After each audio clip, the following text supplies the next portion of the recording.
I wanted to make a video that's like things I wish I knew when I started crocheting, because I recently started crocheting. I've been crocheting probably for like almost a year now. So I guess it's actually been longer. I can't believe it's been that long, actually. But there were so many things when I started crocheting that I was like, oh, I just wish I knew this. I wish I knew this. Which, to be fair, I didn't do very much research, but I made a list of the things that I wish I knew just to hopefully help out like new beginner crocheters. With that being said, let's get into it. Okay, the first thing I wish I knew, this one sounds so basic, but I just wish I knew what hook size to buy, because you go into the crafting section, the yarn section, and there's like so many options. There's so many different colors. There's so many different types of yarn, so many different types of hooks.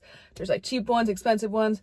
So I just recommend getting like the cheapest hook in the size 5mm. It's usually gold. I'll put a picture of it here. I just feel like this is the most common hook size for yarn. Basically, you can't go wrong with the size 5 hook, if that makes sense. The cheapest hook is usually gold, and then it's a 5mm in size, okay? The second thing I wish I knew when I started crocheting was that there's a label on the yarn, and you have to know how to read it, because it tells you what hook size to get, and it tells you, like, I can't remember. Oh, here, I have some. Like, this label on the yarn, it's not just saying the brand. It tells you the crochet hook size and then the knitting hook size. And it also tells you if it's cotton or acrylic. I prefer cotton yarn, but acrylic is, like, normally softer. So anyways, yes, the second one is know how to read the label on the yarn. It's actually more than just like a graphic design thing. My third piece of advice for beginner crocheters is start with something small. I recommend like a granny square, just because you can try it like again and again, and it doesn't take that long, and you could like unravel it and you won't be like devastated like I'm ruining my project. It's just like a single thing. Like, practice granny squares just to really kind of get the feel of crocheting.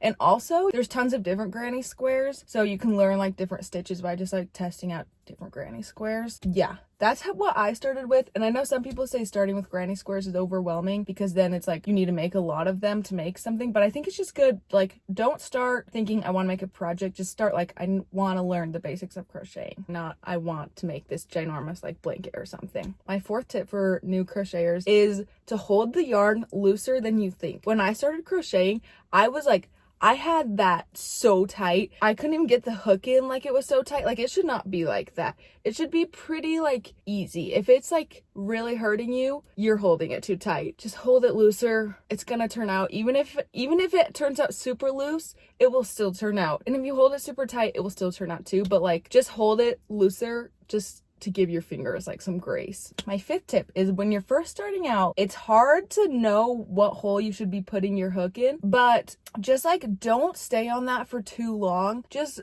do your best guess for where you think the hook should be going into, and it's probably wrong. Like, if it feels wrong, it probably is wrong, but like eventually if you just keep going, you'll start seeing like, okay, this is the hole I need to put it in, and then you'll start to be able to like distinguish which hole is which and like where the chain ends and stuff. Just like lots of things. You'll just start to see like where the hook needs to go and where the yarn needs to go and like stuff like that. So just like trust the process. Don't get too stuck on the fact that like you might be putting it in the wrong hole, because it probably won't screw up your project that much. My sixth piece of advice, this one's kind of controversial. I see a lot of people saying like, don't start on a big project because you'll just be like, what the heck? This is not what I signed up for. But for me, maybe don't start on a big project, but start on something that you're like really excited about. Like, if you want to make a granny square bag, if you've been wanting to make one forever, just like go for it. It will be a really good learning experience. You'll be super excited because you're like, yes, I've been wanting to make this for so long. So then that'll help you want to make it more, like want to keep practicing and learning. And then like later on, once you get better at crocheting, redo that project. I definitely feel like start with something you're excited about, just so you can like really be motivated to like keep working on it and keep learning and practicing. My seventh tip is go to YouTube. Like, rely on YouTube. It is actually not that hard to learn how to crochet if you just follow YouTube videos and YouTube tutorials and find good ones and really like listen and slow the videos down. Some of my favorites,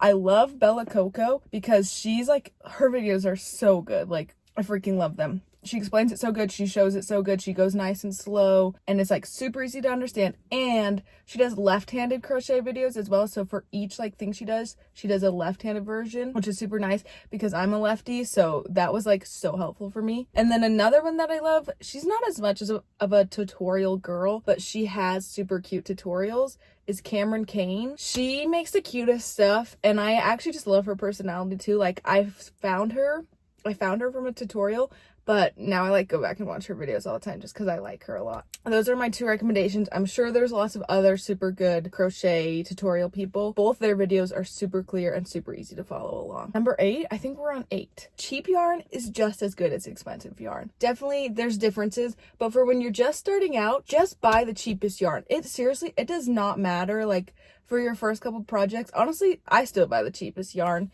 because I'm just like, it's not that different to me, and it's like so much cheaper, and I like don't have the money to be buying like the nicest yarn. I feel like there's not that much of a difference between nicer yarn and cheaper yarn. And then number 9 and 10, they kind of both go together. Just don't be too hard on yourself when you're starting out. It will start coming to you. You'll start getting better, and you won't even realize you're getting better, but you'll just like, when you look back on projects, you'll be like, wow, I can't believe that was like my last project. And then just to like the next project, you'll see so much growth, especially at the beginning. And like, you'll be slow at first, but you'll get faster. Just don't be too hard on yourself. It's just for fun. It's just a hobby to like do something with your hands, yourself. And then 10, just have fun. It's a fun activity. It's supposed to be fun. It's just like a hobby. Literally, that's why I picked it up, because I was like, I have no hobbies. I need to do something. And I was like, crocheting. And I'm like so glad I did, because it's actually so fun. It's so rewarding. I love seeing what I make. I love showing people what I make. I love giving stuff to people. Like, it's just so fun. I highly recommend, if you're on the fence about starting crocheting, do it. You will not regret it. I mean, maybe you will. Maybe some people genuinely hate it, but I really love it, and I think you will too. I hope these things helped you feel more confident starting crocheting. If you have any more questions, you can leave a comment and I will 100% answer you. I'm not even a very good crocheter. I've been crocheting for like a year. I'm like an intermediate level, but like, these are just things I wish I knew when I started crocheting. Anyways, that's it for this video. I hope it was helpful. I love you guys so much.